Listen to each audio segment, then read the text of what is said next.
Video को start खालामनायनि सिगां मोनसे बिराद गोनांथि कुइसन आं नोंथांमोनाव सोङो। बे कुइसनानो जाहैबाय करप्शना नोंनि थाखाय मोजां ना गाज्रि? नोंथाङा बेबायदि बिनि आन्सारखौ लिरनानै हरनो थाखाय आं नोंथांखौ खावलायो। नाथाय मोनसे भिडिअ आं मोनदों जाय भिडिअआ जोंनि खर'खौ एसे सोमावो। बियो बुंदों कि करप्शना गाज्रि जेब्ला नोङो बे करप्शनाव बाहागो मोनफायाखै ना। करप्शना मोजां जेब्ला नोङो बे करप्शनाव बाहागो मोनफादों। माने नोङो जुदि दिनै करप्शन खालामनाय सरकारावहाय 1 लाख बा 2 लाख बा 50,000 नोङो मोनफादोंब्ला बियो नोंनि थाखाय मोजां। आरो इम्परटेन्टलि गाज्रि जेब्ला जोङो बेयाव बाहागो मोनफायाखै। Hello guys, welcome back to the video.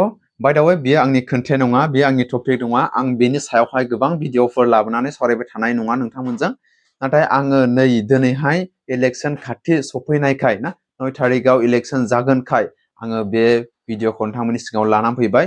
जायनि गेजेरजों जोङो एक्चुअली नोंथांमोना बेबायदि हमनानै लाखा आङो खुनु मोनसे पार्टिजों इनफ्लुयेन्स नङा बा खुनु मोनसे पार्टियाव नोंथांमोनखौ इनफ्लुयेन्स खालामनो नागिराखै। जास्ट आङो अनुभब नोंथांमोननि इनफरमेशन हिसाबै आङो बे भिडिअखौ नोंथांमोननि सिगाङावहाय लाना फैबाय। चलो, दा आङो बेवहाय मा लाना फैदों नोंथांमोना मिथिखागौ जानो हागौ जे सोर बबे पार्टिया बेसेबां जोंनि गामि एरियायाव जोंनि रुरेल एरियायावहाय मावनानै थांखो। आङो दस्रा गामिनि दस्रा जायगानि दस्रा मा होनना बुंगोन बेखौ डिस्ट्रिक्टनि बाथ्राफोरखौ आं बुंनो नागिराखै। नोंथांमोननि डिस्ट्रिक्टनि बाथ्राखौ नोंथांमोना सानना नायदो, जोंनि डिस्ट्रिक्टनि बाथ्राखौ जों सानना नायनोसै, जोंनि गामिनि बाथ्राखौ जों सानना नायनोसै, नोंथांमोननि गामिनि बाथ्राखौ नोंथांमोननि गामिनि बायदियै नोंथांमोना सानना नायदो। नाथाय बेवहाय आङो आंनि गामिनि, आंनि एरियानि आरो आंनि डिस्ट्रिक्टनि जायखिया इम्परटेन्ट खामानिफोर जाय पार्टिया मावनानै थांखो आं बिनि सायावसो नोंथांमोनजों सावरायनो गोसो जादों। अलराइट, जोङो फार्स्ट अफ अल जोंथ' BPF नि सोमोन्दै रायलायनांगोन। मानो होनना बुङोब्ला BPF वान अफ दा मा होनना बुंगोन बयनिख्रुइ बांसिन सरकार सालायनाय जोंनि बड'लेण्डनि, जेराव बिथांमोना गोबांथार खामानि मावनानै थांबाय। माखासे खामानि जाय खामानिफ्रा जायाखिसै, जाय खामानिया माखासे मानिया जाबाय। अलराइट, दा आङो बुंनो थांबाय जे आङो डाइरेक्टलि बुंनोसै BPF पार्टिया मा मावदों, मा मोजां मावदों जोंनि थाखाय, जोंनि सुबिदानि थाखाय। नाम्बार 1, आङो डाइरेक्ट गामियाव फैनोसै। मानो होनना बुङोब्ला बियो मोनसे बिराद गिदिर समयसामोन, जाय समयसाखौ BPF पार्टिया जोंनि गामियाव सुफुंदों। बेनो जाहैबाय दैखर। जों गामियाव दै गैयामोन, जे बिसोरो जोङो दैखर होदों। बियो जानो हागौ गोबां बोसोरनि सिगां, आं बोसोरखौ गोसोआव गैला। BPF पार्टिया जोङो दैखर होदों, नाम्बार 1।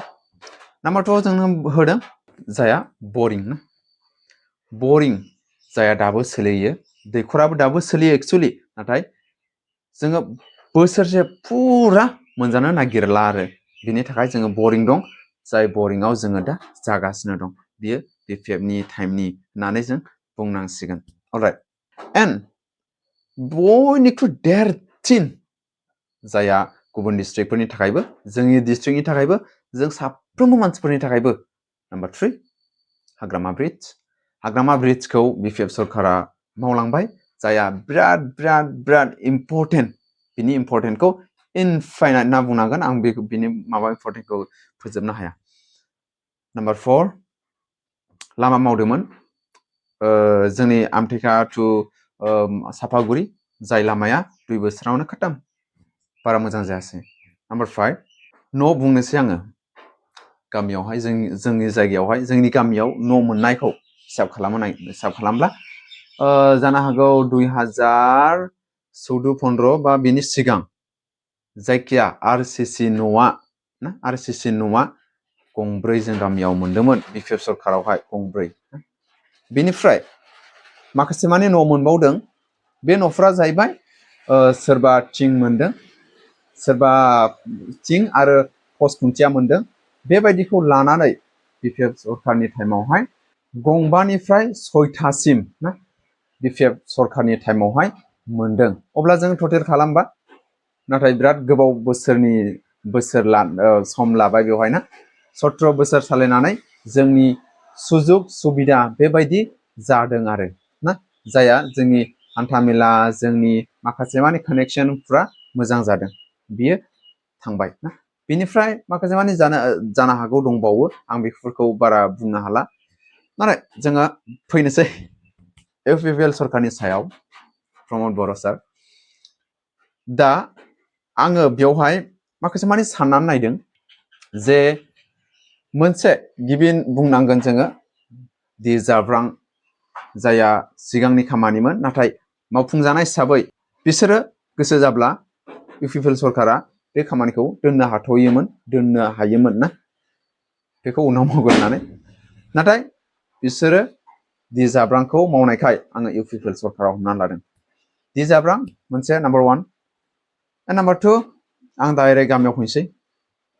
जोङो वाटार साप्लाइ मोनदोंमोन जाय वाटार साप्लाइया जानो हागौ बोसोरनैबो जाजोबनो मोनाखिसै बेनिफ्राय बिनि फेसिलिटिया जायासै जोङो दैखौ दा मोनजायासै आङो सिदा बुंबाय दैखौ दा जों मोनजायासै नाथाय वाटार साप्लाइ मोनदोंमोन नामावल' मोननाय बायदि जाबाय होनबाय आं बेखौ बेबायदि बुंबाय दै नाम्बार 3 जाहैबाय आङो बुंनांगोन राजा लामा जोङो मोनदों बिराद मोजां आङो बुंनांगोन राजा लामा आं बेखौ बेबायदिनो बुंबाय जाया इम्परटेन्ट ना बिनि इम्परटेन्टखौबो इनफाइनाइट होनना बुंनांगोन बे जोबोर इम्परटेन्ट जायफ्रा अट' गाखोनानै गारि गाखोनानै बाइकजों गाखोनानै बङाइगाव थाङो बिसोरसो मिन्थिसिगोन एन्ड नाम्बार 4 आइ थिंक बे जाबाय मडेल कलेज इन खयला मयलायावहाय मडेल कलेज गायसननाय जाया इम्परटेन्ट इनफाइनाइट इम्परटेन्ट बिनि इम्परटेन्टखौबो आं फोजोबनो हाया आरो आइ थिंक 6 नाम्बार थांबाय दा आङो बेफोरखौ सानबाय थाला गामियाव जोंनि गामियाव मा जादों होनना बुङोब्ला न'आ बेयाव खनसेनो मथा मथि 12निफ्राय 13था खान न' जों गामियावहाय मोनदों RCC न' जाया सोरनिबा इनकमप्लिट सोरनिबा कमप्लिट जायखिजाया RCC न' 12निफ्राय 13था गुसुं टाइमनि गेजेराव UPPL सरकारा होदों ओमफ्राय मोनसेखौ आङो बेखौबो बुंनांगोन कि दानि महिलाफोर मोननाय अरुणोदय बेबो UPPL सरकाराव मोनदों जाया बिराद इम्परटेन्ट जायनि गेजेरजों गोबां आङो नुदों रान्दि हिनजावफोर सोरबा गैयि गोसो न'खरनि मानसि बिसोरो बिराद सहाय मोनदों अरुणोदय मोननानै जाया दिनै BPF सरकार दं दा बिसोरबो होदों नाथाय बेवहाय माखासे माबाफोर दं ना सिंनि बाथ्रा बियो सेन्ट्रेलनिसो मानिसो जों बेफोरखौथ' बुंनो हायो मानो होनना बुङोब्ला बेवहाय जुदि दानि नैबे रुलिं सरकारा बेफोरखौ माबायाब्ला एक्सन लायाब्ला जोङो मोननो थाखाय हाया बेनिखायनो जोङो जाय सरकारा होदों बेनि थाखाय बेखौ जों मख'नो गोनां दङ बेनिखायनो UPPL सरकारावहाय जोङो मोनदों अरुणोदय बेखौबो जों सानफानांगोन न' मोनदों ना लामा मोनबाय राजा लामा ब्रिज कलेज बेफोरखौ UPPL सरकाराव मोनदों जायनि इम्परटेन्टफोरा बिराद गोनां आरो गोबांथार खामानि जानांगौ दंबावो जाया आइ हप जालांगोन आरो आं भिडिअखौ गोलाव बानायनो सानाखै नोंथांमोननि जायगायाव माब्रै बेखौ नोंथांमोना आंनोहाय शेयार खालामना हरब्लानो जाबाय थेंक इउ स' माच बाय द वे